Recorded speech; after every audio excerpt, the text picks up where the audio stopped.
Yeah, this is also okay. And he describes that these places were just like they were separated by the back. Yeah. And I think that's also a part of it, telling us. They're trying to make it look like This is a particularly interesting book on Latvian refugees after the Second World War in Denmark. But first of all, I would like to give floor to our host, director of the Occupation Museum, Solita Vībe. Labdien, godājumie klātesošie Latvijas okupācijas muzejā 2025. gada 19. novembrī. Your Excellency, Ambassador, a dear guest, a special guest, Mr. Svaneborga, dear colleagues, friends. It's a great pleasure to introduce the presentation of the book Escaping Stalin for two important reasons. First, we are always grateful for our friendship and cooperation with Denmark's embassy and Danish Cultural Institute, and for the moral support from Denmark, as reflected in the Danish royal couple's state visit to Latvia in October. Second, our museum's founding community and material base are due in large part to the wartime refugees who made a new life in the West and maintained the idea of Latvian statehood and identity in exile. One of our stories central to our mission is that of Latvia outside Latvia, which we see in the temporary exhibit where we are now standing. It includes a small display of museum collection materials from Latvians who found refuge in Denmark. Today's presentation and this new book enrich our story. I hope Escaping Stalin will also find way to readers here in Latvian translation. Our museum would be delighted to host the opening of Bēgot no Staļina at a future event. Thank you. Thank you so much. I would like to say a few words. First of all, big welcome to all of you. Thank you so much for coming. While Denmark celebrated liberation in May 1945, the Baltic people faced a very different reality. From 1944 to 45, families from Estonia, Latvia, and Lithuania crossed the Baltic Sea, some seeking temporary refuge in Denmark. The book brings their voices and memoirs to light, the dramatic escapes, the years in exile, and the mixed experiences they met in Denmark. Generosity and solidarity, but also skepticism and distance. This is our shared history. It is important that more people know about it, and therefore we decided to include presentation of this book as part of the Danish EU Presidency Cultural Program 2025. Sharing memoirs reminds us that the past is never just the past. It shapes how we understand belonging, displacement, and solidarity today. Cultural communities are a vital part of the infrastructure of democracy, a cornerstone of resilience and collective defense in Europe. Now, disinformation and division seek to erode trust and shared remembrance. That is also a form of resistance. It builds empathy across borders and generations. I believe the book resonates deeply within all of us, whether we have personal experiences of flight and displacement, or whether through reading it. We come to feel in our very bones what it means to be separated from our families, to fear for one's life, to face an uncertain future, and not to know whether one will ever return home. Now we bring the stories back to the Baltics, and it adds yet another strand to the ties between Denmark and Latvia. I would like to thank the two authors, Tomasa Gresbela Svaneborga and Braiena, who is not here, Braiena Trontofta Rasmusena, for sharing these stories with both Latvians and Danes. I'm also grateful to the Museum of the Occupation of Latvia for preserving and presenting this part of our history with such a careful professionalism. Thank you so much. Thank you. Thank you for seeing me, and I'm very proud to be here today. And I would, of course, like if I had my colleague Brian with me. He couldn't, unfortunately, not come today. This presentation is. Do you want me to? Okay. This presentation is about how we wrote the book, why we wrote the book, and a little about what is in the book. You can see the front page actually was the first draft. At that time we called it escaping. Flugt means escape in Danish. And at that time we called it Another Life, Another Place. It ended up with the subtitle called The Story About the Baltic Refugees in Denmark. And that's why when we started we wanted to write a more holistic book about how it is to be a refugee who needs to create a new life, another place. So that's also what's the book about. But first of all, it is a story about the Baltic refugees in Denmark after World War II. It's a story about how the Danes welcomed the Baltic refugees. It's a story about how we welcome the Baltic refugees, human, cultural, and political. And actually, we started the work with the book 3 years ago. Normally, I'm an investigative finance reporter working on a business daily in Denmark compared to Financial Times. It's called Bēgšana. I've been working with cross-border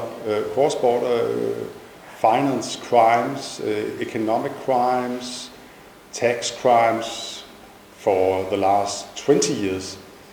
And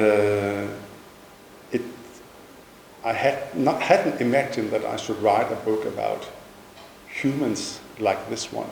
But 3 years ago, my father was very sick. He was 92 years old. And we knew that he was going to die. So we visited my uncle and his little brother on the farm where my father was born in 1930. And it was a very warm day. It was emotional. And we were so happy when we left the farm and I drove my father back to his home. And he was talking all the way about his childhood and his youth and what a fantastic life he thought he had had. And then all of a sudden he said, on the left, there you can see the place where Hertha lived. And then I said, you never told me about Hertha before. Oh, haven't I? And then he started talking about Hertha. And Hertha was a Lithuanian refugee who worked at the farm from 1945 to 48 or something. And she was 22 at the time when she came to my grandparents' house. And she had lost a daughter on the way from Lithuania through Germany to to Denmark, and my family were very, very fond of her. That was the best house helper they've ever had. And all of a sudden, she was expelled to Germany because she belonged to a minority in Lithuania who were speaking German. Even though she had never been to Germany before, she was just expelled together with many other Lithuanians from that part of Lithuania called Memel. And my family thought that it was really, really not fair. So when my father started talking about Herta's destiny, I could feel something in this story. And when he passed away, I tried to, I found some letters he had written to Herta, and my grandmother had written to Herta, and found out that, oh, this might be something. And my father also said something to me before he died about, he moved to Copenhagen from the farm they were living at in northern Jutland, and he moved to Copenhagen to study, and he was the only one in the family who spoke German, so he actually sometimes transcribed some letters from Herta. And he told me that Herta had asked him to visit the grave of her daughter, because her daughter was lying in Copenhagen in a graveyard. And in his letters, I found this from Herta, where you can see my father had written back to Herta, I can't find this grave. And then Herta, on the left, you can see Herta describes the way to the cemetery, and also where on the cemetery her daughter Helga is lying. And then more than 60 years later, I used this map, little map, and went to this cemetery in Copenhagen and found this stone where you can see it says Helga Reckenberger. So Helga Reckenberger was the daughter of Herta, who was working at my grandparents' farm. And then, as this investigative journalist I think I just got curious and started to dig into this story. And I called a museum in Denmark and asked them, do you think there are any historians in Denmark who knows about this period in Denmark where all these refugees came from the Baltic countries to Denmark? And they said, yes, there is one, and his name is Brian. And I met with Brian, and Brian had done some studies. He was very interested in the Baltic refugees after they have lived in Denmark. He had a dream that he would like to go to Canada, United States, Argentina, and Australia to write the story about what happened with the refugees. But we agreed that we should write the story about how the refugees were treated in Denmark and how they were welcomed in Denmark. So here you can say that, you can see after the war, there were many Russians and Polish refugees in Denmark, but they moved very fast, many of them. So after a few years, there were primarily refugees from the Baltic countries left in Denmark.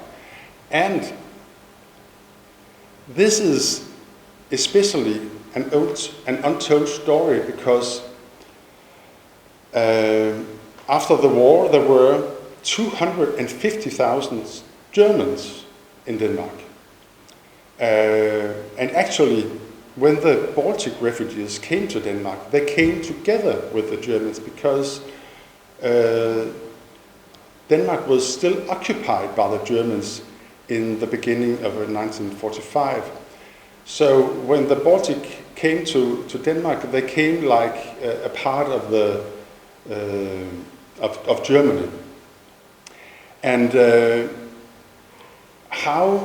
what happened to the Germans after the liberation has been a very big historian topic in Denmark, because there were so many of them. Actually, it's mostly, at that time, it was perhaps 10% of the Danish population who were Germans.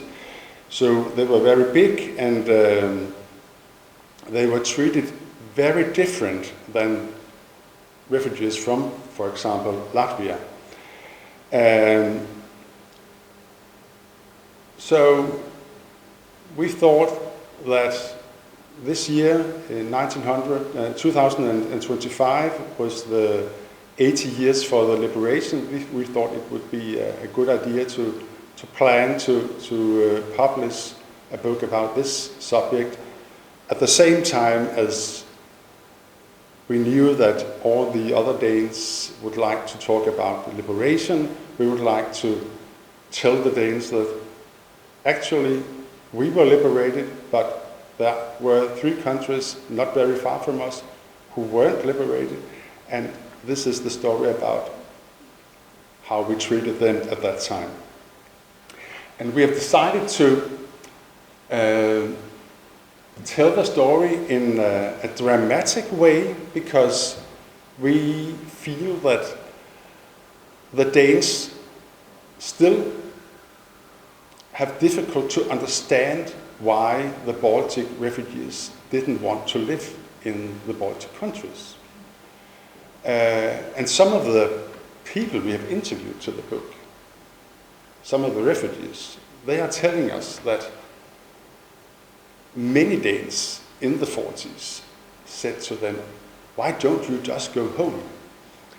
So we start the book,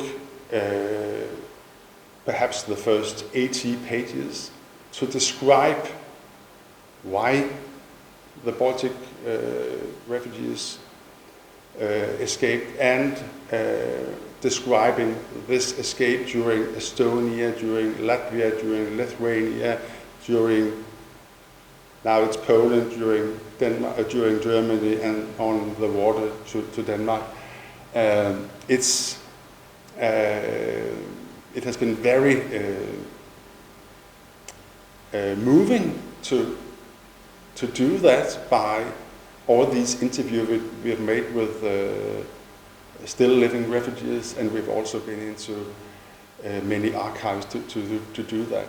But as you can see, in Denmark, we made camps for the Russians, because it was we thought that they were actually liberated of Denmark, just like England and France and the United States were.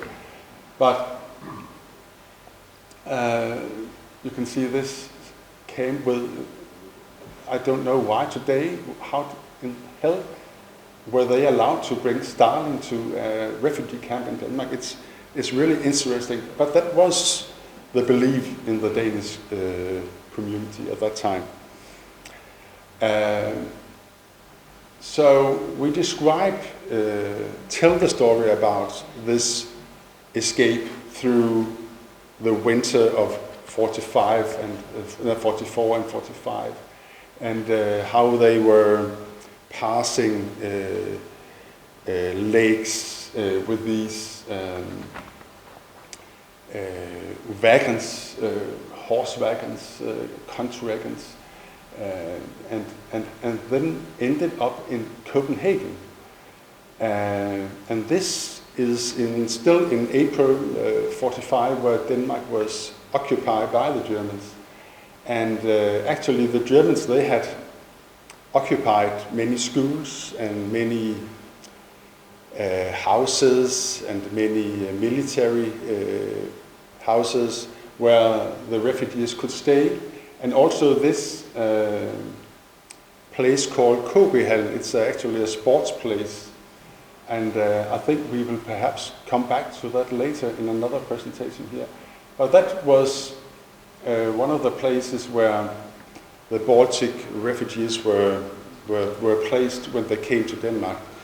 And after the liberation in May 45, the Danish authorities, they started together with Red Cross and the police to separate the Baltic refugees from the German refugees. So it took perhaps half a year to screen the refugees to be sure that there weren't any German refugees among the Lithuanian refugees, etc. And that was a good reason why some of the German refugees, they wanted to stay with other refugees, because the German refugees, they weren't actually paid for being there, and the food they got were very bad compared to the food the Baltic refugees got. So the Danish authorities had decided to treat the Baltic refugees and any other refugees than the German much better. And the refugees from the Baltic countries were also allowed to work on the countryside. But they knew that they weren't supposed to be in Denmark for very long. So the first priority for the Danish authorities was to get rid of the Germans, and when they had got that in perhaps at the end of 46, they could start to get rid of the other refugees. And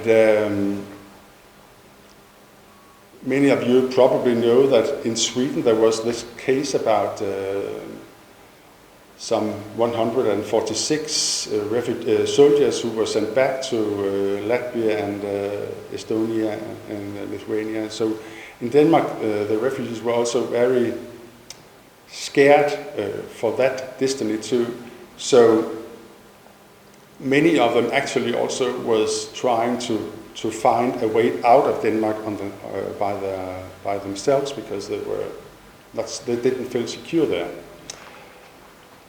And in the book, we have interviewed many of the refugees who are still alive in Denmark, and this is two of them.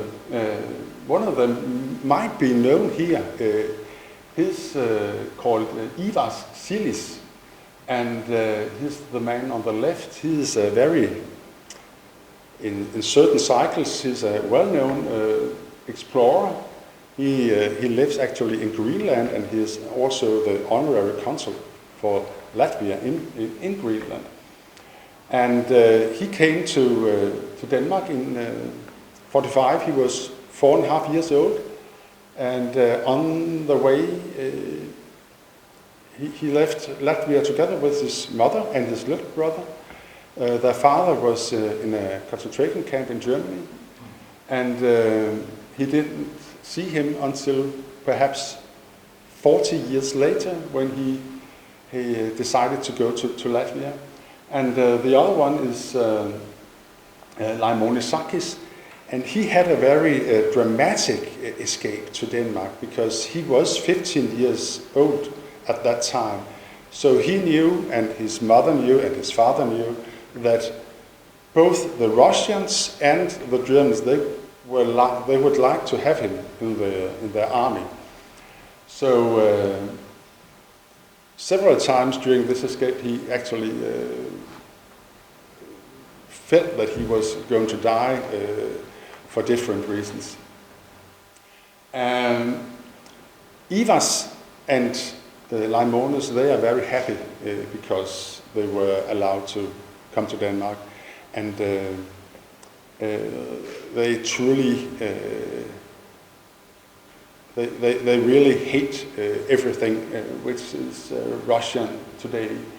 And I met Ivars last Friday, and he just pointed out that I should say hello from him to you. He is now living in Greenland, Sweden, and Denmark. He's still traveling a lot. He's 85 years old, and he's really in good shape. And Laimonis is more than 90 years old today, and he's living in the northern part of Denmark in a town called Thisted. He's old, but his memory is also still very good. Another one, she didn't escape from Latvia, but her parents did, and she was born in Denmark in 1946. She is now called Anita. And her father was actually working in St. Petersburg at the Tsar in 1916.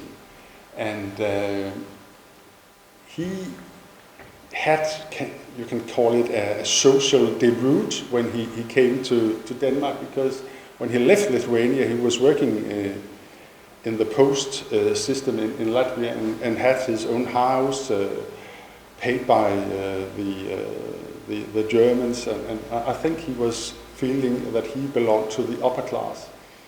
But when he escaped together with his wife and the mother of his wife, they lost the mother of his wife after only 1 or 2 days.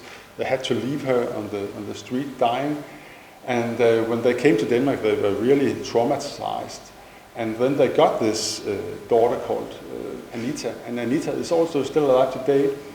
And she remembers her parents like the family life like very traumatic and depressing, because the parents never learned to speak Danish, and they were not allowed to leave Denmark because they were too old. No other countries wanted to have them, even though they had family all over the world. You can see here, this is from a Latvian birthday in one of the refugee camps where Anita and her parents lived. When she showed it to us, we was talking about, are they happy or are they?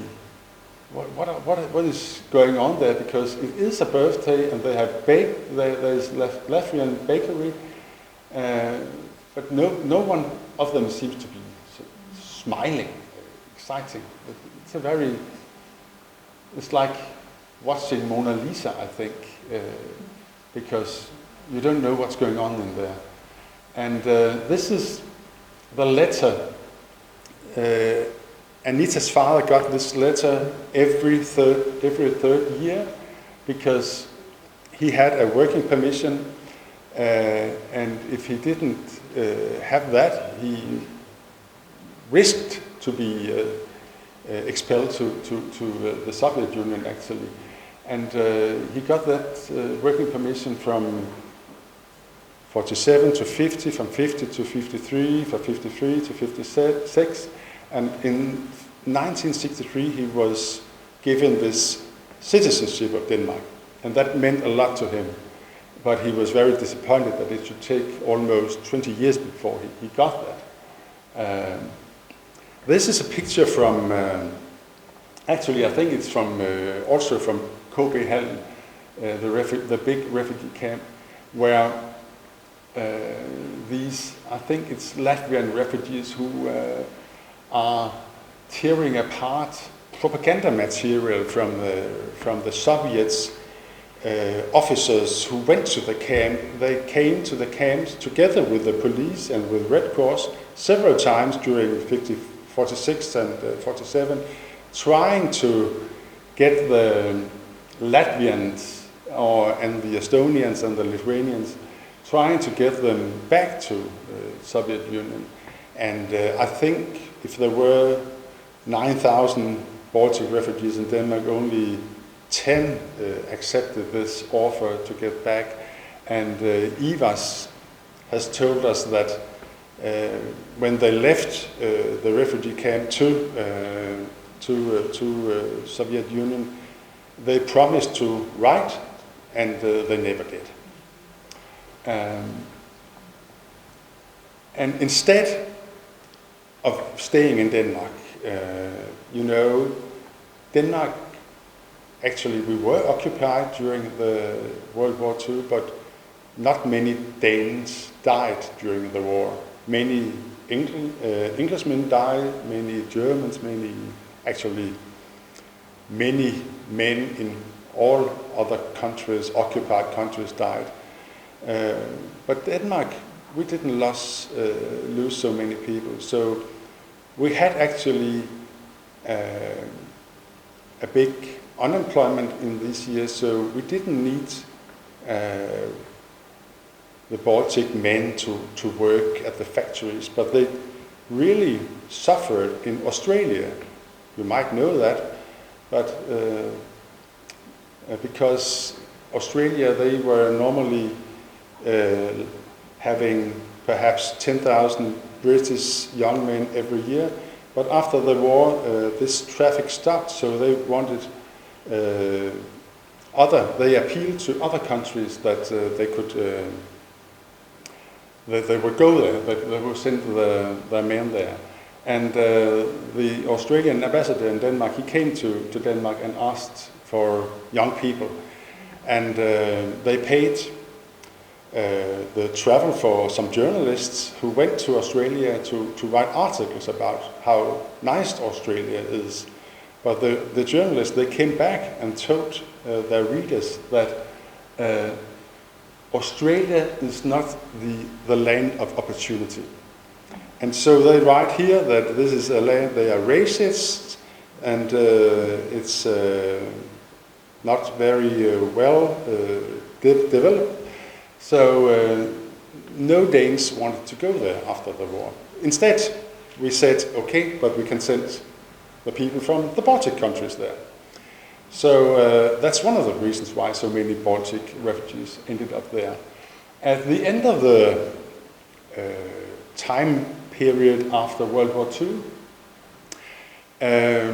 we had almost got rid of all the Baltic refugees except from 1,000.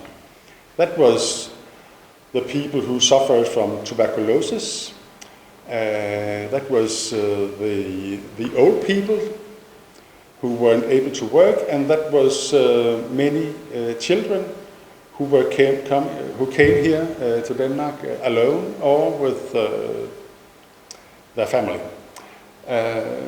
We also say that some of the people also were the people with glasses, like me, because they were too well educated to get a job in other countries than Denmark. So starting, actually we started with 9,000 refugees, then we ended up with 1,000 Baltic refugees in 1952. So that is, in short, what the book is about, and then we can talk much more about it later.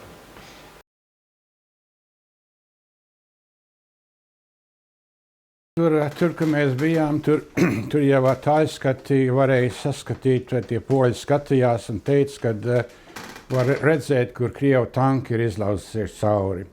Un tad mēs, es nezinu, kā mēs atkal ar kājām, ja kāds mūs aizveď, ja kaut kur, un mēs atkal beigām tālāk. Un tad mēs nonācām tādā vietā, kur, man liekas, viņi saucās par Heilas pussalu.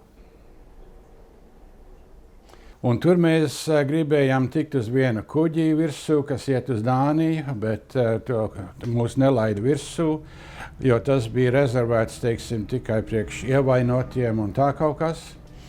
Un laimīgā kārtā mūs neuzņēma, jo tas kuģis tika torpedēts. Un tad mēs tikām uz vienu citu kuģi virsū, bet tad arī tā situācija bija tā, ka tur tika bumbots. Un vispārīgi, kad katru dienu, to es arī nekad neaizmirsīšu, bija tā, ka varēja dzirdēt to karatroksni. Un tas karatroksnis manās ausīs izklausījās tā. Ja kāds būtu paņēmis vienu metāla mucu, lielu metāla mucu, iebēris iekšā daudz akmeņus un viņi rullētu zemē pa kalnu. Visu laiku bija tāds troksnis.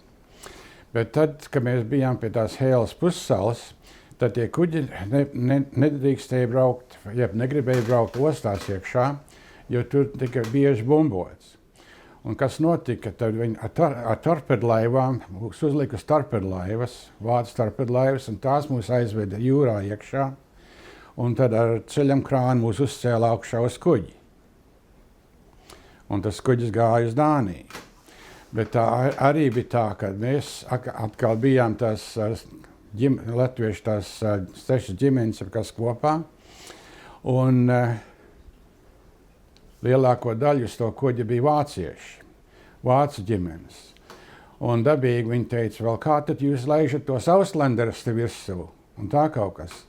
Un tad tās latvietis, kas runāja vāciski, viņi teica tā, jā, ka mūsu vīrs vajadzēja iesaukt jūsu armijai iekšā, tad viņa bija laba. Un tagad mēs esam auslenderi, un jūs negribat, lai mēs esam uz kuģi virsū. Un tad viņi drusciņi nomierinājās, un viss bija kārtībā. Bet uz tā kuģi, ka mēs bijām, tur arī viņš tika bumbots, bet laimīgā kārtā mūs netrāpīja. Un tas kuģis aizbrauc uz Dāniju. Un tā es tiku Dānijā, un kad es tiku Dānijā, tad tā kā es nezinu, es iepriekš minēju, es saslimu ar ausīm, man ausis tecēja, un es biju ievietots slimnīcā. Un tad es biju ilgu laiku slimnīcā. Es neatceros, cik ilgi un tā kaut kas. Bet tad arī, ja, teiksim, sākās tā Dānijā drusciņ tā šķirošana, tā kā latvieši bija latviešu nometnēs, lietuvieši bija lietuviešu nometnēs, un tā kaut kas. Lai gan no paša sākuma, tā KB hallē, ko es minēju, tā bija viena sporta zāle, kur mēs tā kā siļķis visi gulējām uz grīdas, un vienīgais sadalījums starp vienu guļamvietu un otru guļamvietu bija tie kafrīti, kas katram bija līdzi. Un tur mēs bijām latvieši, lietuvieši, igauni, visi sajauti kopā tajā zālē. Bet tad viņi vairāk sadalījās, tā kā katra tautība ir drusciņi atsevišķi. Un tad sākās arī manas skolas gaitas, jo tur, teiksim, nodibinājās skolas tajās latviešu bēgļu nometnēs, kur tie skolotāji no Latvijas ņēma un brīvprātīgi dabīgi, viņi sāk mūs mācīt un tā kaut kas. Un tā tās bēgļu gaitas sākās. Mēs bijām vairākās nometnēs. Un viena nometne bija, teiksim, tā kā KB halla, ko saucās, tur bija viena nometne. Un tad mēs arī bijām, teiksim, dažās galvenās viesnīcās, kas tika izmantotas kā bēgļu patvērumi. Un tad arī mēs bijām pie vienā vietā, kur bija vecās vācu kazarmas. Un tad mēs tur bijām. Un tur bija pie meža, un tur arī bija viens dāņu militārā bāze klāt. Un dabīgi tas nometnes bija visapkārt dzeloņrātīm, bet tas dzeloņrāts neko nenozīmēja, jo tur bija tik daudz caurumu un dabīgi nebija nekāda apsardze. Dānijā mēs bijām līdz izceļošanai, jo, tā kā mēs teicām, mēs uzzinājām, Dānijā mēs arī uzzinājām, kad tēvs ir Vācijā. Jo tad ar to sarkano krustu un tā kaut kas nāca, tā varēja sazināties, un viņš bija Vācijā. Un viņš no Vācijas, viņš aizbrauca uz Skotiju, Lielbritāniju, vārds sakot, Skotiju. Un no Skotijas viņš mūs izsauca, un tad mēs aizceļojām no Dānijas uz Skotiju, un tā mēs pirmo reizi atkal tikām kopā kā ģimene. Now we are back to our panel, the very panel. We are 4 here, and I would like to introduce you. You already are familiar with Thomas, but we have also 2 more speakers.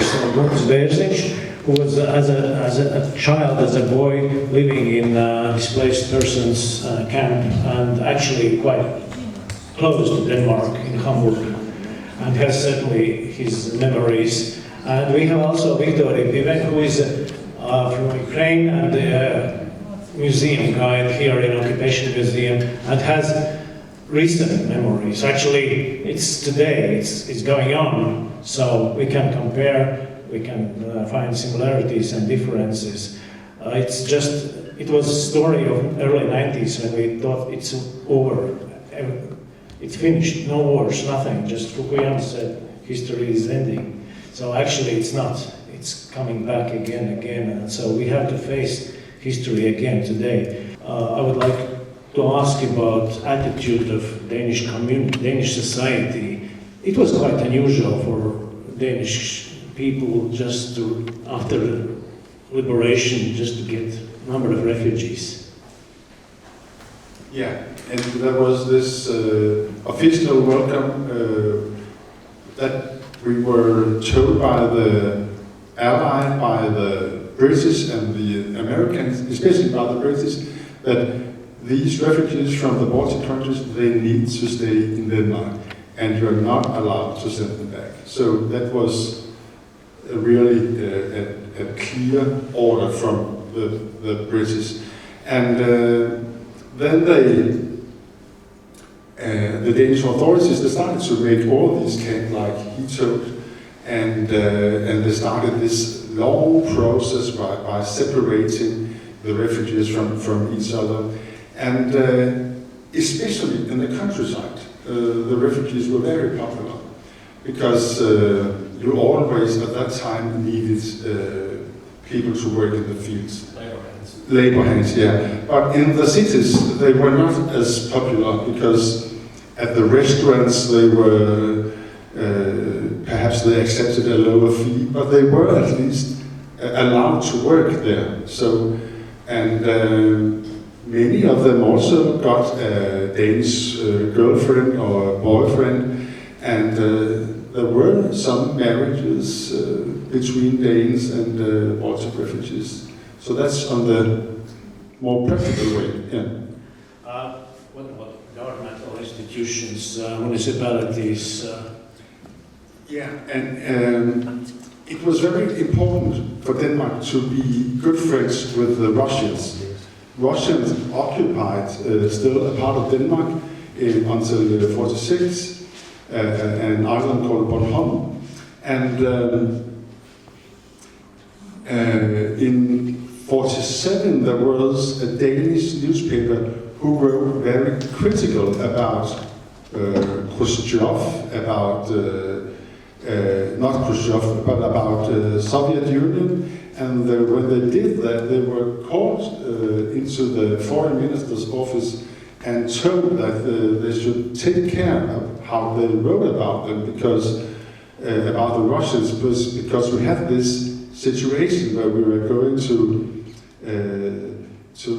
place the refugees who still was wanted in the Soviet Union. And later on in 47, the British, they called the situation for a hot potato in Denmark. And so you can say that on the political front, the Danes were balancing between the East and the West. Yeah. It's actually, Denmark's case is very interesting, and the historians know, so we are more or less familiar with Sweden during those years. Germany, of course, more or less. No serious research has been done, but still we know a lot. Probably France as well. But Denmark, that really is terra incognita for researchers of the late 40s from Latvian perspective. Were there any, we were discussing this before our panel, were there differences, how different ethnic groups from Baltics were perceived there? Yeah. It's a funny question. You try to say, you're asking me the differences between the Estonians, yeah. And don't take it personal. The fact is that the Estonians who came to Denmark, they were more well-educated. They were also more, they were richer than the people who came from Latvia and from Lithuania. And there is a reason for that, because if the poor Estonians or the working class Estonian, they tried to escape from Estonia by boat to Sweden. But if you managed to go to Denmark from Estonia, you had to walk and ride and drive a very, very long way.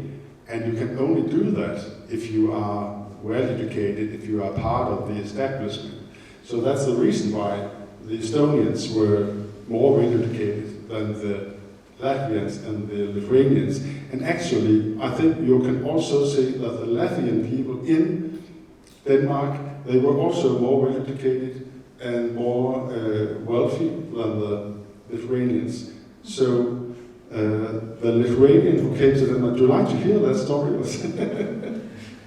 Yeah, it's an interesting comparison, but again, it's just unusual case. Denmark is really unusual case, and this Denmark situation of Denmark being occupied before, Sweden was not occupied, so Germany was collapsed. Actually, there was no Germany after the war.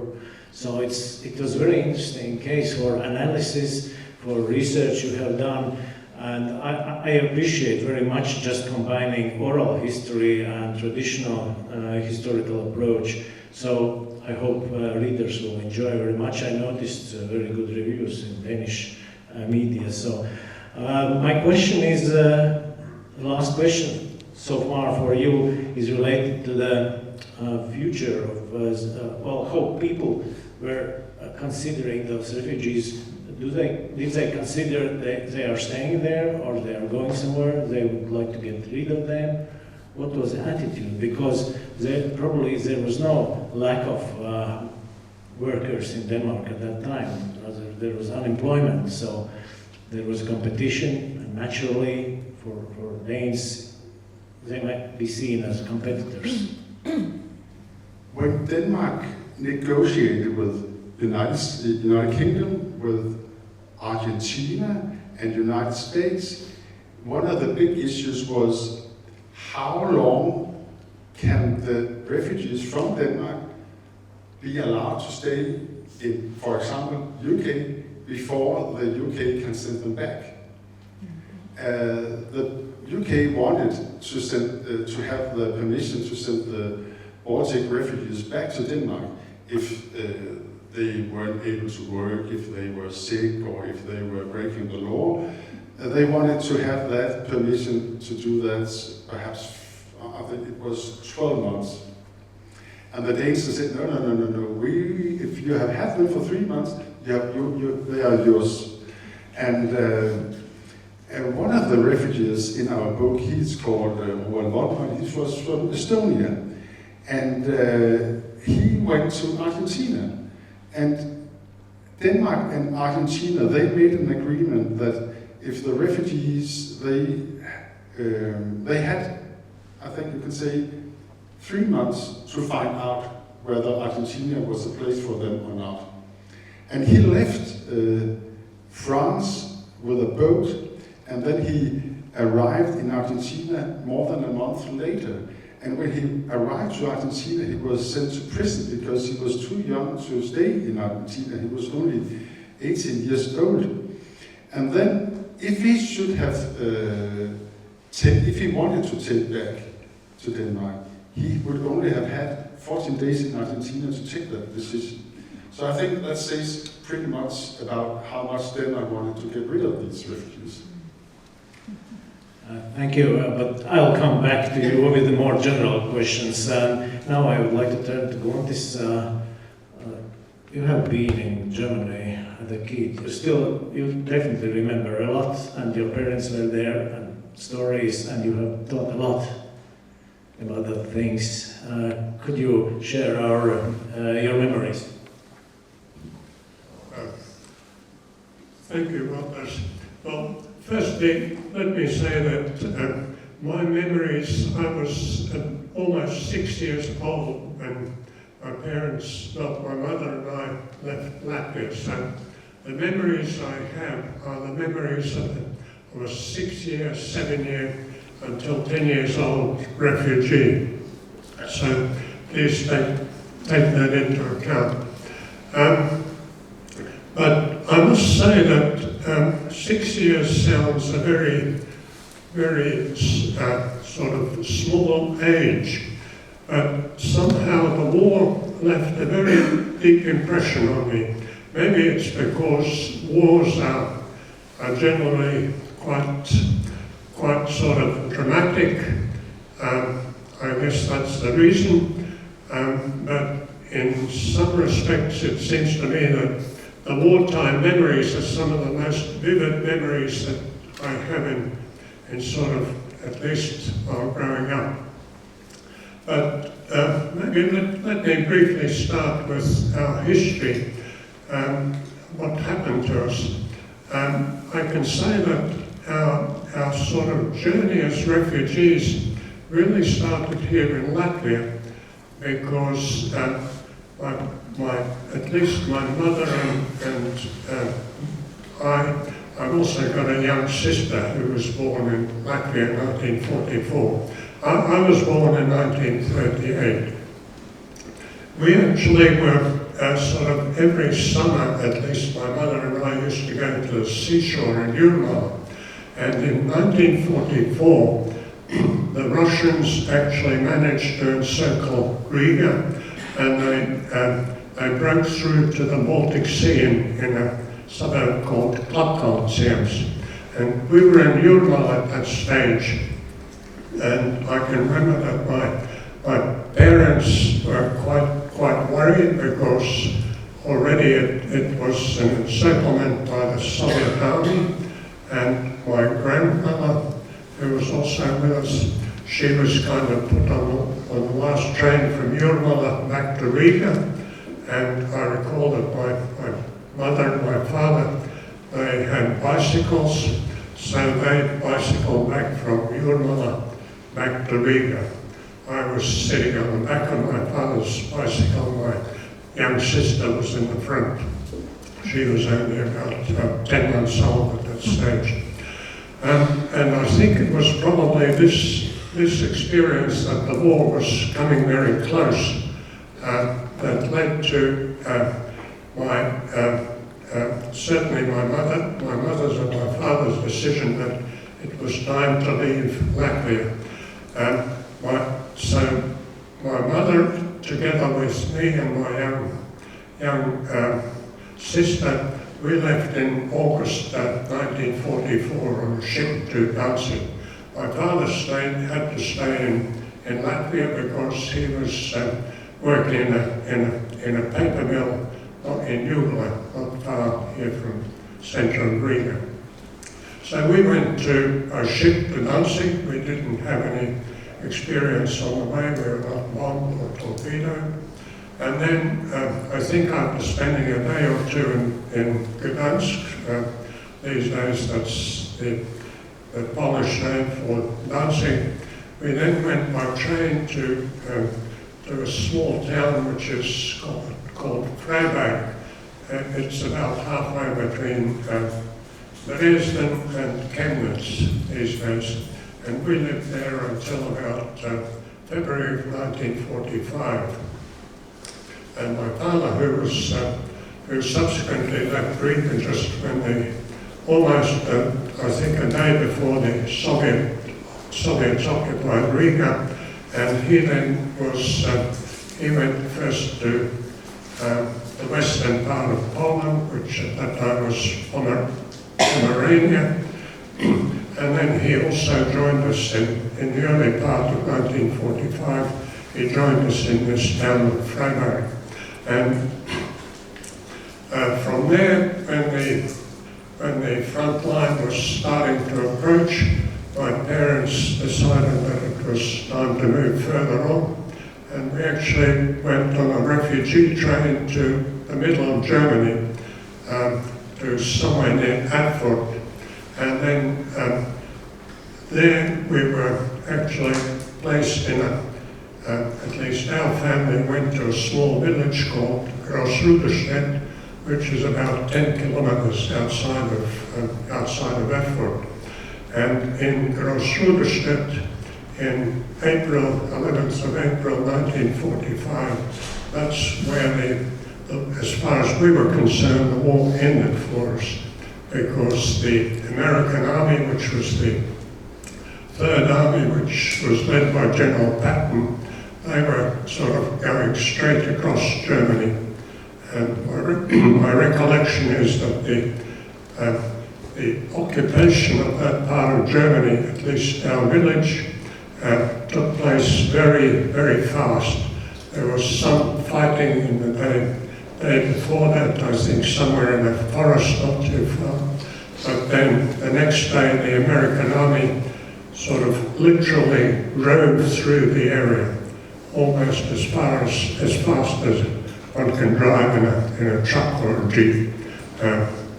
It was a huge column for about 3 or 4 hours just passing through the village we were in. I don't know, as far as experiences, I can say that we had, in terms of sort of dramatic events, we had 2 dramatic events as refugees.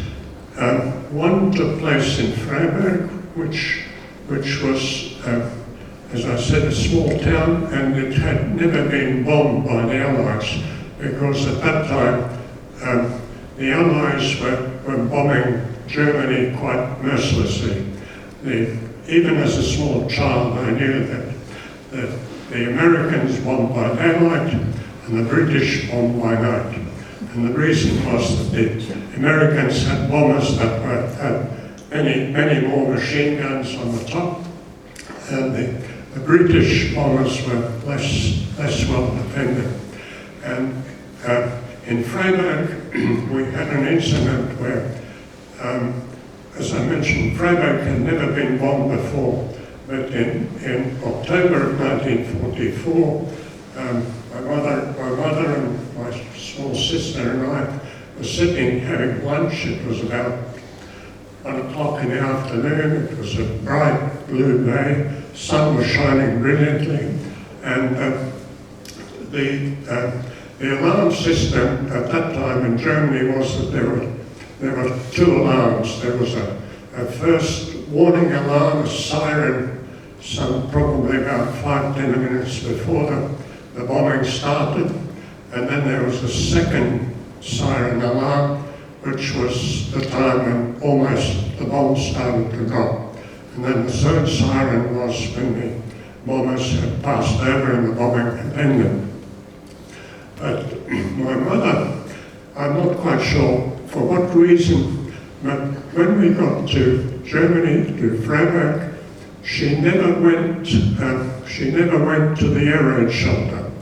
And because Freiburg had never been bombed, I think she had a feeling that it was not going to happen. And on this particular day, we were sort of sitting having lunch, and then the sirens went off, and then about a few minutes later, you could hear sort of sounds of guns. And we knew this was quite normal. This was the anti-aircraft firing at the bombers. But then, even as a small child, I think I knew very well what anti-aircraft fire sounds like. And suddenly we heard different explosions. And my mother went to the window and looked out, and she saw this squadron of planes, and things were starting to descend from the planes. And because the bombers fly so high, it takes about a minute for the bombs to actually reach the ground. Well, suddenly my mother sprang to life. She grabbed my small sister by one arm and grabbed me by the other, and we ran down the stairs. And we got about halfway down the stairs, it's sort of a winding staircase, and there was a huge explosion nearby. All the windows all were smashed, but none of us got hurt by the glass. And then we went out to the air raid shelter. And I think the local Germans didn't expect to see us. And I can say that after that, we very diligently went to the air raid shelter every time there was a sort of an air raid. Well, maybe I've been speaking for quite a long while. Maybe you've got some other question. Yeah, well, I have a question. We were discussing before your book at the Institute of Danish Culture, actually there is one thing. Our colleagues at the Institute were quite surprised these cultural things refugees brought with them. I think probably Guntis could tell me more, but we know that Latvian refugees were not just refugees, they were definitely not economic migrants. They were refugees from the country occupied by totalitarian power. But then again, this refugee community was, after the war, they became very active, quickly became, kind of self-conscious, maintaining their identity and promoting idea of Latvia all the time, also in Denmark or wherever they went. So, but it all started already in Germany. Yes, certainly. At first, when after that we were sort of liberated by the Americans, fairly soon afterwards we finished up in a refugee camp which was not far from Hanover in Germany.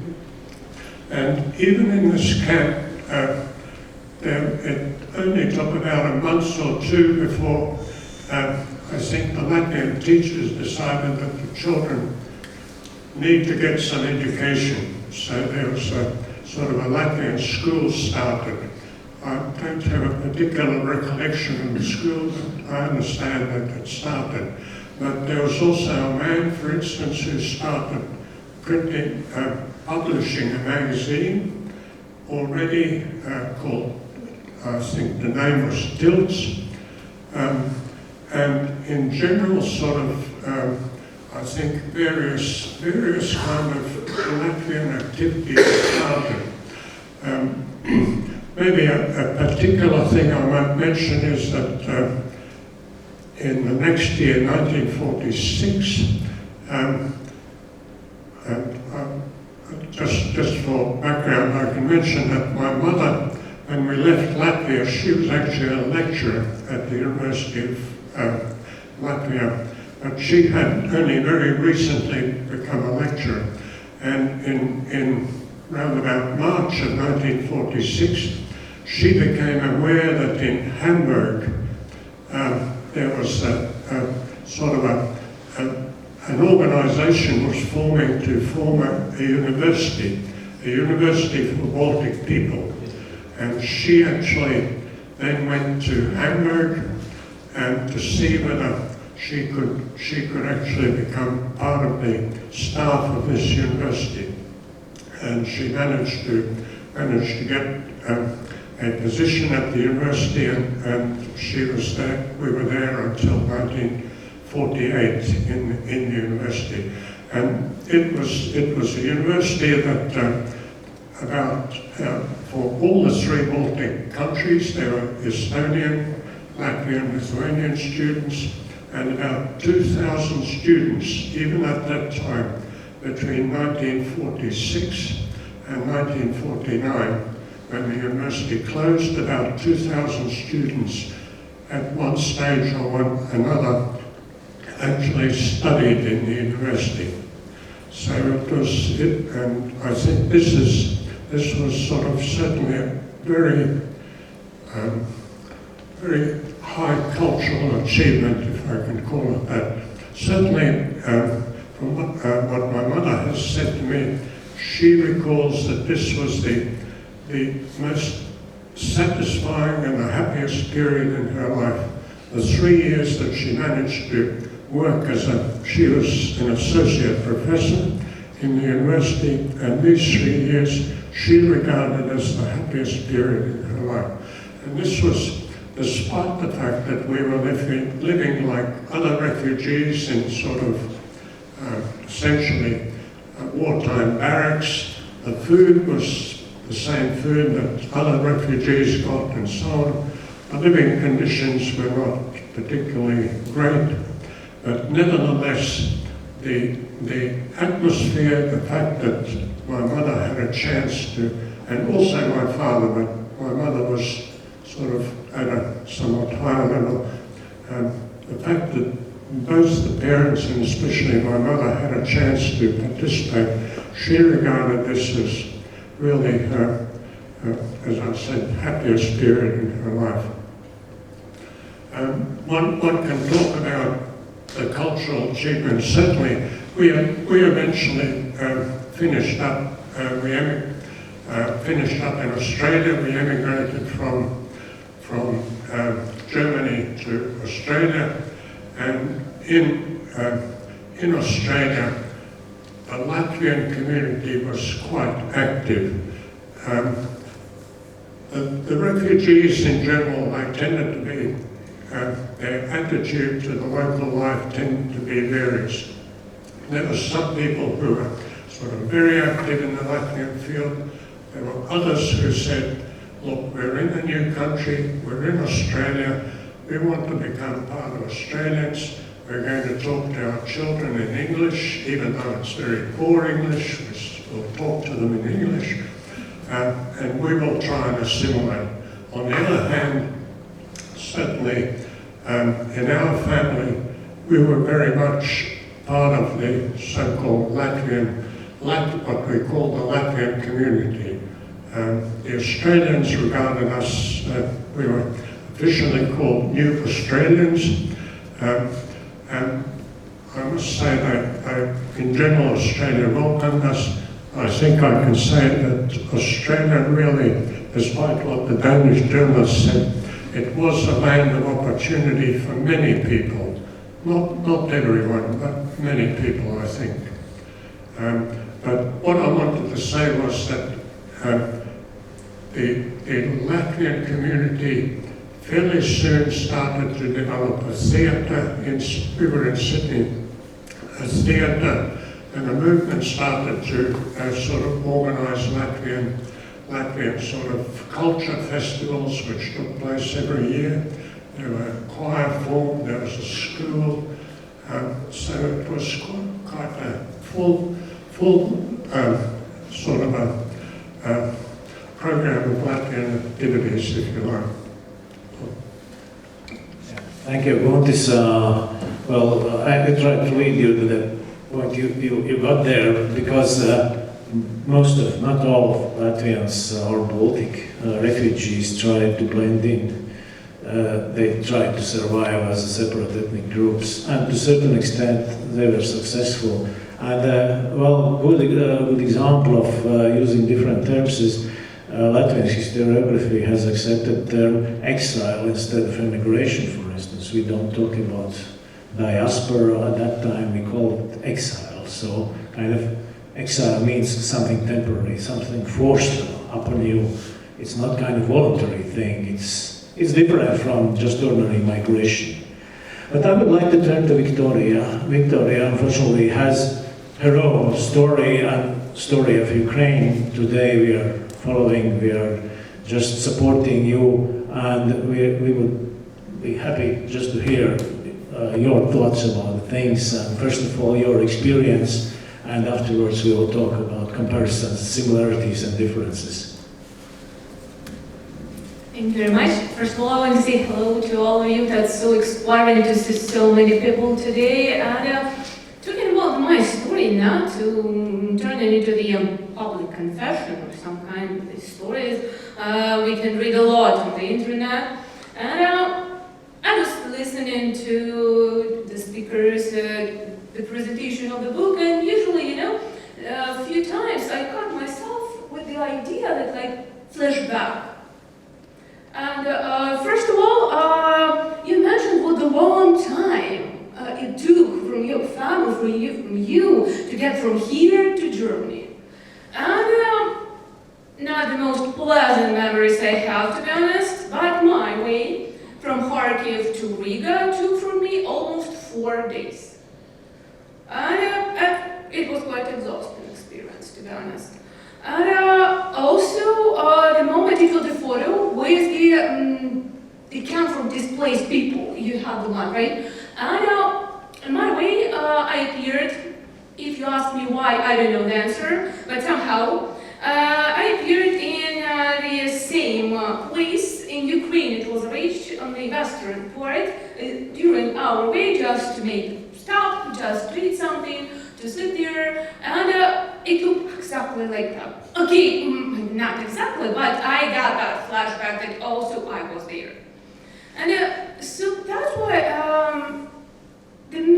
probably if we're looking for some kind of the similarities, definitely we will find the main one.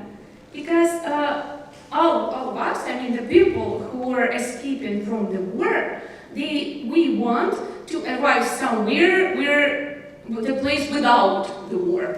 But when we dive deeply, obviously we will find the differences, and we will talk about them, I believe. But the first moment, I am who I am, so that's why if you have the questions and when we're talking about refugees, the book is the fundamental work. It's an experience for multiple people.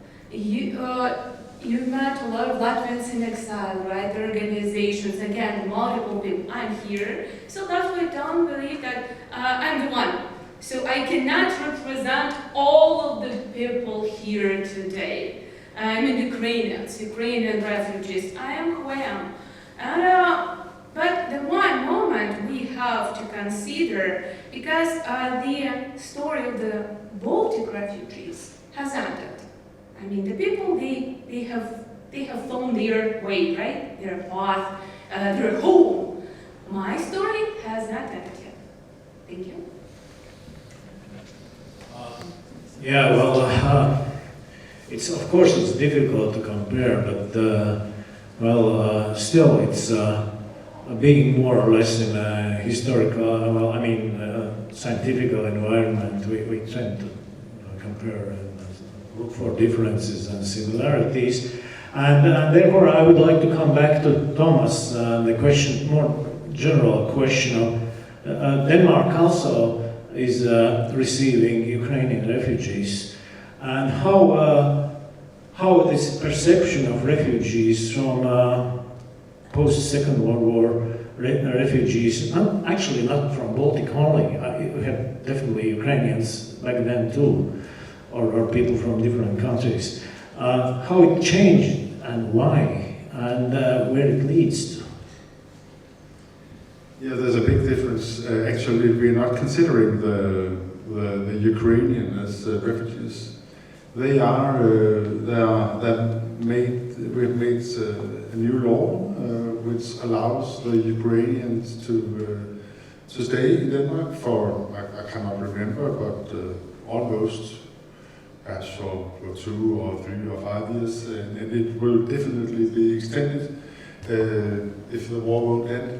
And we've also allowed young Ukrainian students, men, to come to Denmark and start at the university this autumn.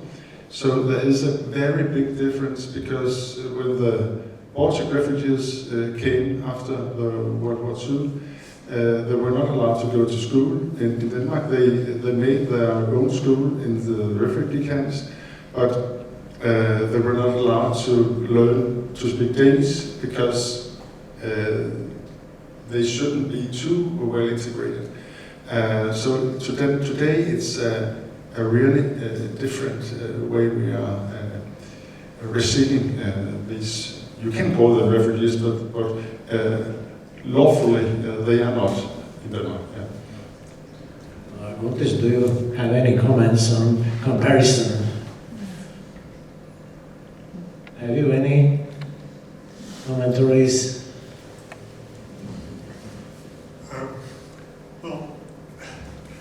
For instance, in terms of schooling, certainly, my experience was that my first school was actually in Germany, in Freiburg, and because this was the end of 1944, I think most of the German men were at the front. There seemed to be my recollection is there were very few teachers, and we were almost like primary and high school children all in one class. And I don't remember being taught much. The German boys seemed to spend most of their time making aeroplane models. This was, I think, kind of emphasized by the school or something like that. So I was only there for a short time. But then, for instance, in Hamburg, in the Baltic University, in parallel there was a school for Latvian children. And this was very well organized. We had individual grades. I was in 3rd class and then advanced to 4th class, and we had structured lectures and books and so on. So it was totally separate from any German schools. When we got to Australia, I was about 11 years old by that stage. In Australia, the first camp we were in, I think I spent about 2 weeks in a local school in a camp, but then very soon after that, we were actually then put into the Australian school. We were bused by bus from the camp to the school, back and forth every day, and we actually were sort of put into the Australian system. Initially, I think there was a recognition that the children didn't understand English that well, so there was sort of a period of a few months, I think, of separate schooling for the Baltic children. But at that age, children learn languages very fast, so I think after a few months we were actually just integrated into the normal sort of Australian school system, as an example. The refugee movement raises not just humanitarian issues, but also raises difficult questions for hosting countries, for refugees themselves. Should they be assimilated or accepted as citizens in the future, and so on. So there are big questions in Denmark, in Latvia, in many other countries. Like those questions were raised also after the Second World War. What will happen to those refugees? What will happen to Ukrainian refugees? It's not easy question to answer, and definitely it lays also certain, well, people think different ways, so they have different future in mind, but still, it's a question that should be asked, so how should we deal with those people? Definitely we would like to support, but then, do you have any comments, Victoria? Do you have any thoughts about future, probably in more general way? Or? Actually, I do. And first of all, a brief comment about you started talking about the statues and how different it was in the late 40s and today, and even formally speaking, that's right, because refugee is the one status, but the people from Ukraine obviously can obtain, I believe, the refugee one. I just don't know the details, but mostly it's like the temporary defense, or temporary protection, which gives the chance to work, for example. As you mentioned, it was the story, but for the man, it was a significant part of the life to have the chance to work.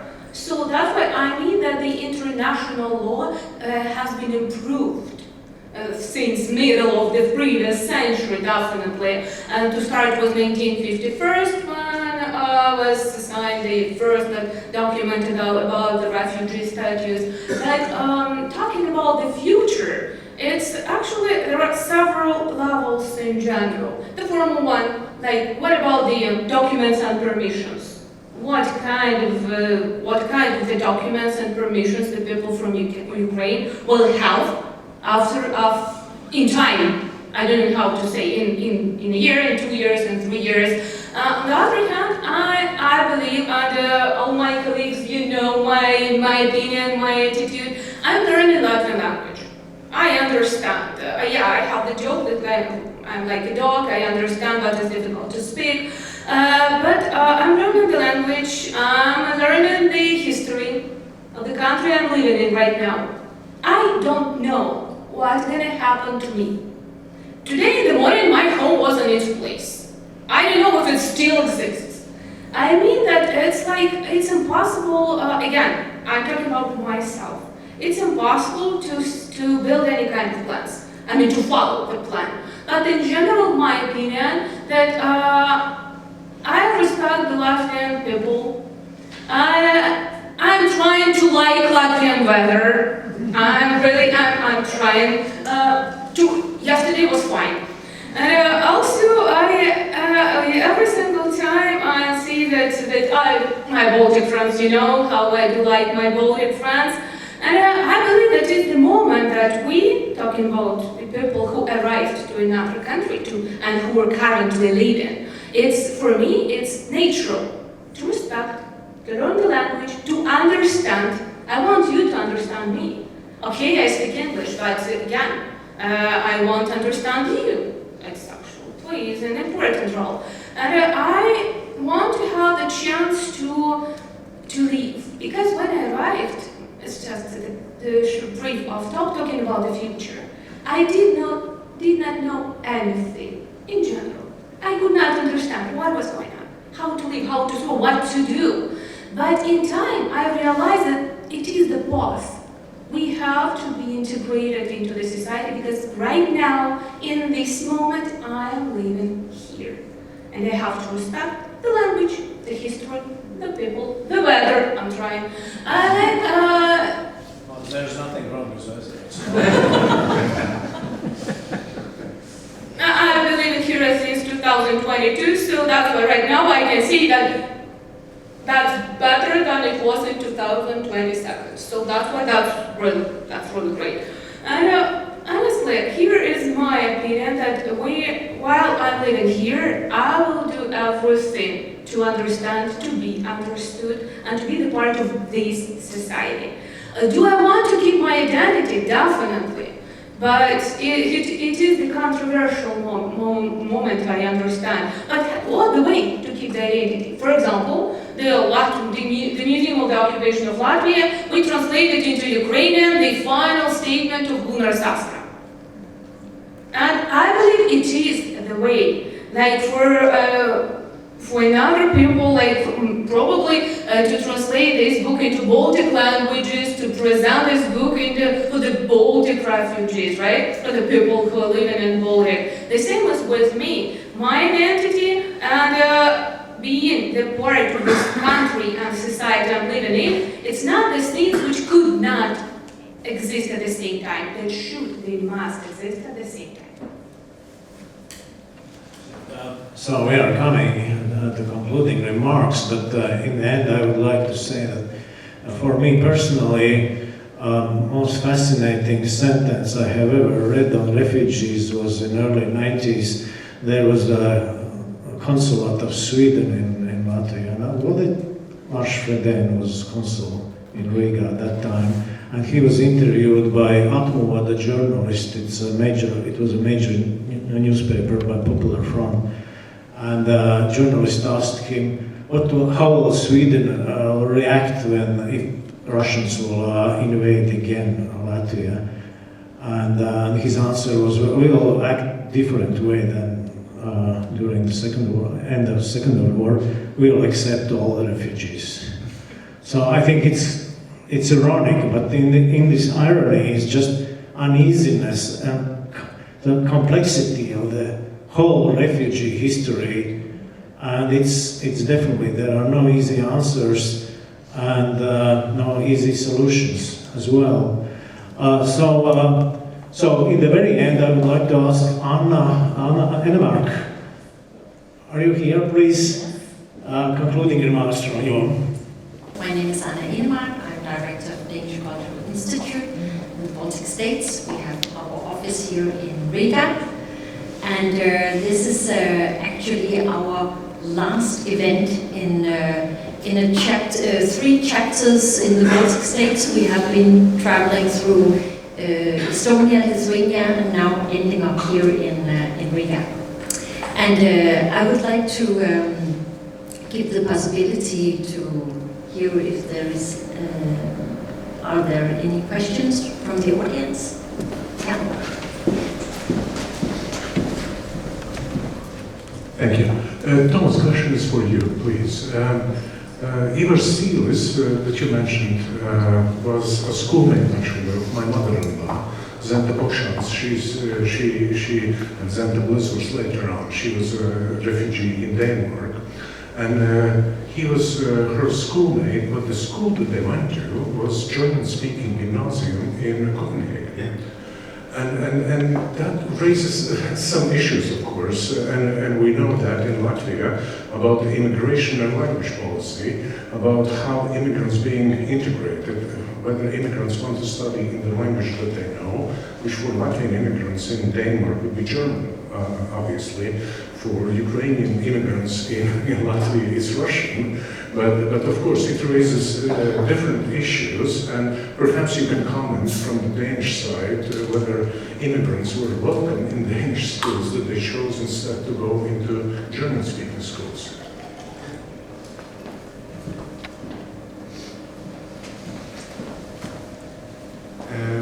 That's right. Ivas and some other Baltic refugees, they went to a school in Copenhagen called St. Petri. And it was a German-speaking school. And it is not as dramatic as it might sound, because they were first allowed to go to this school perhaps in 1948 or something, so it was not any Nazi school or something like that. It was actually a private school for many diplomats. So Ivas and the others, they learned to speak German, but they also learned to speak Danish, and they didn't learn to speak Latvian or Lithuanian or Estonian like they might have been able to if they had stayed here. Ivas remembers that because it was a private school, he was told that he should be happy to go there because it was also an expensive school. So he was there because someone paid for him. And that meant that he had to be one of the best 3 in the class every year. Otherwise, they probably would have been sent to a public school. So I think that these students who went to this school, they actually got a very good education, perhaps even better education than many other Danes would have had.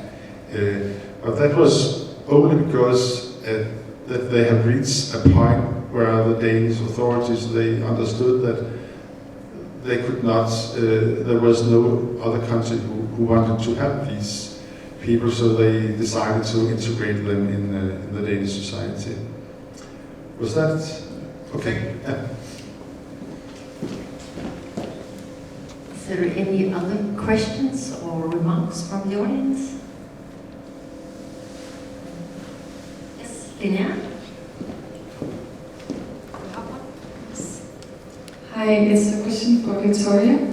So you mentioned that you want to uphold your Ukrainian identity, of course. Is there any practical way that you do this? Oh, actually, the one I mentioned already. Also, I visited several events. There is this kind of, how to say, contemporary, I'm loud enough, I believe, contemporary world and contemporary technologies. They provide us with a lot of chances, not to comparing to the middle of previous century, not to lose the touch with our motherland. I mean, I have a lot of friends, Ukrainian friends, and we have talking, we have the communication. But here online, for example, a lot of Ukrainian organizations, they provide with the some kind of the classes, some kind of the how to say, and this.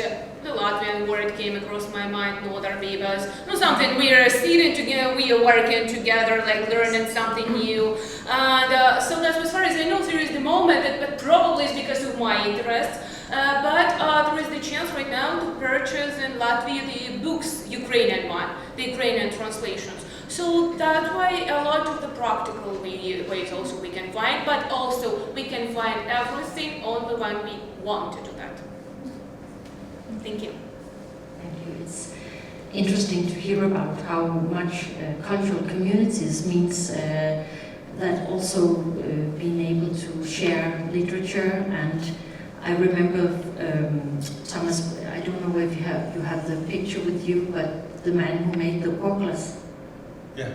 Yeah, it's amazing that sitting in Kobe-hallen without proper food and nothing. And then he was able to produce portals. And I don't know where he got the material. It was actually from Lithuania. Okay. That was a Lithuanian regard. And it's Conclave. Conclave. Okay. Yeah, an instrument. Yeah. You had a question? Yeah. A question for Thomas. I'm a former Latvian ambassador to Denmark. So I spent a few years in your wonderful country. And I know a bit about these pages of very complicated Danish history. One aspect you didn't mention, probably you touched on it, but not, you didn't expand on it.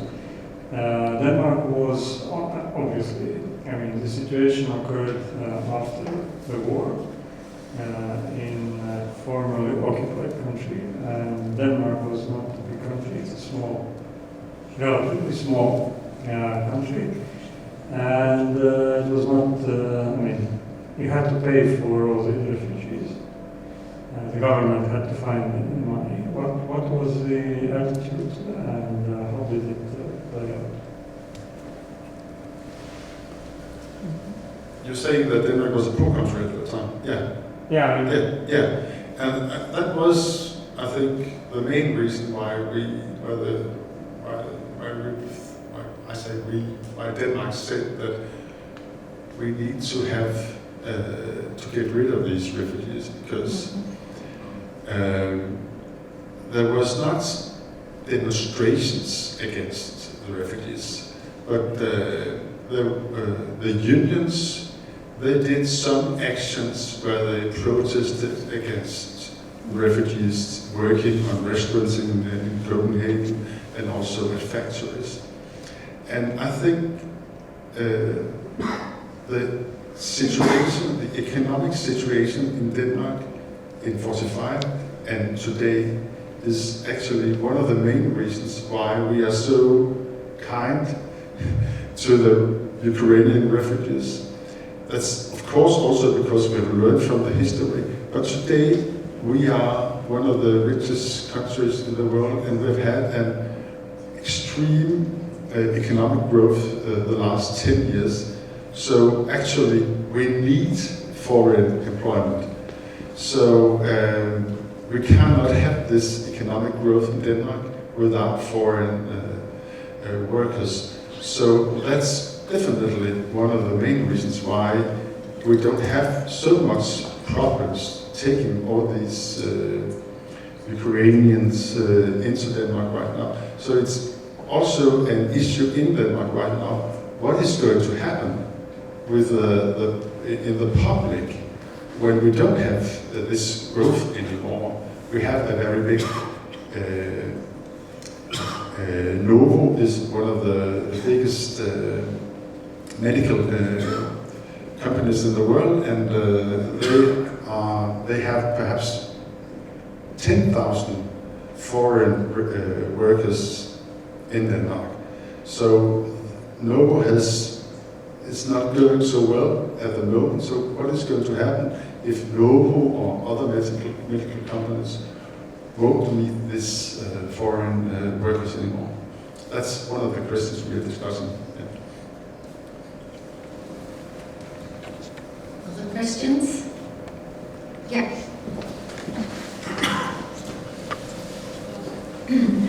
My name is Argita Dalza. I'm a historian, former diplomat, and I'm searching in Latvian-Swedish relations during the Cold War.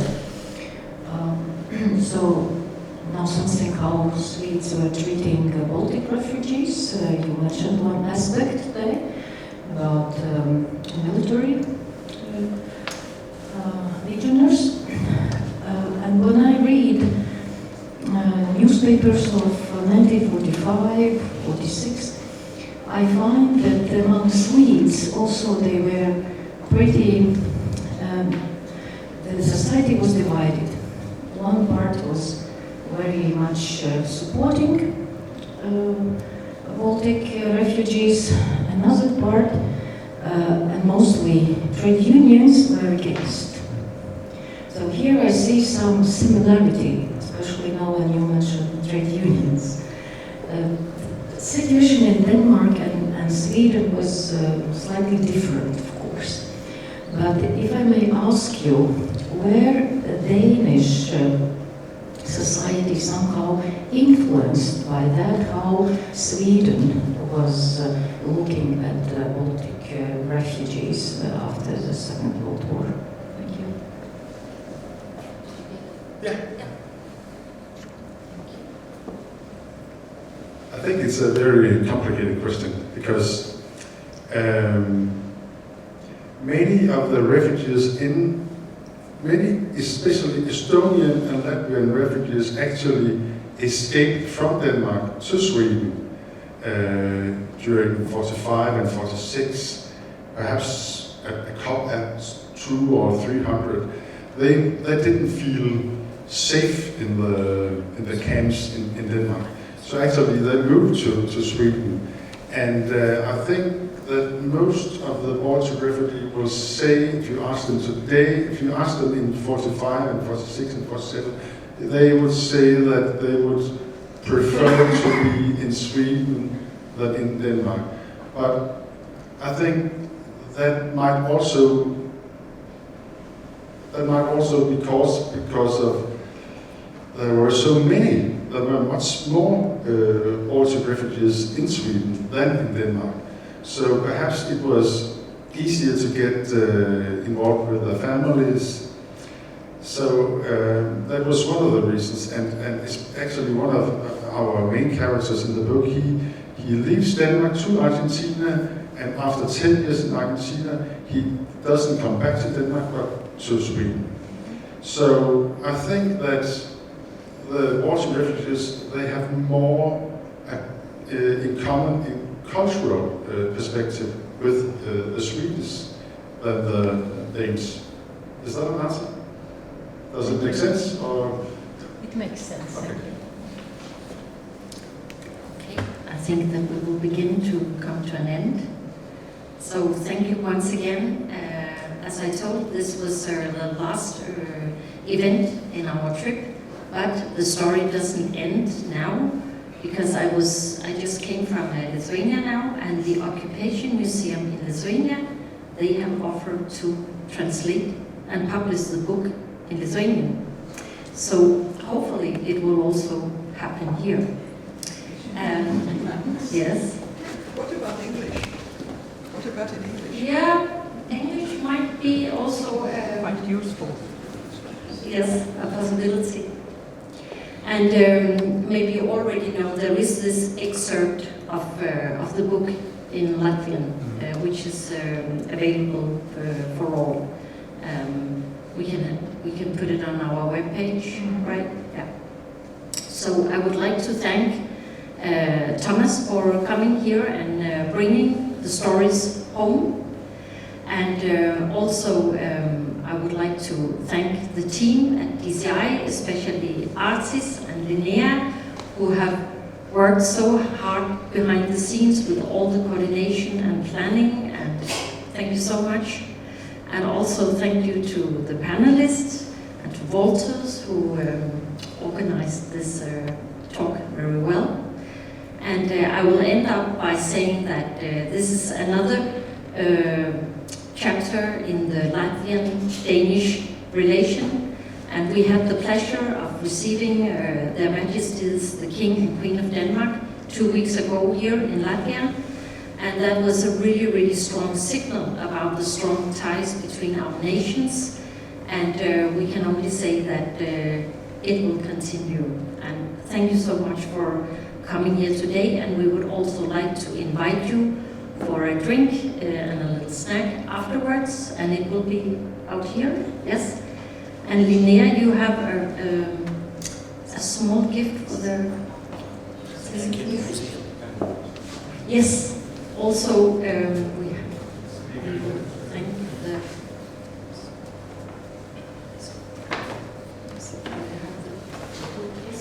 Yes, because we also want to thank the museum for hosting us,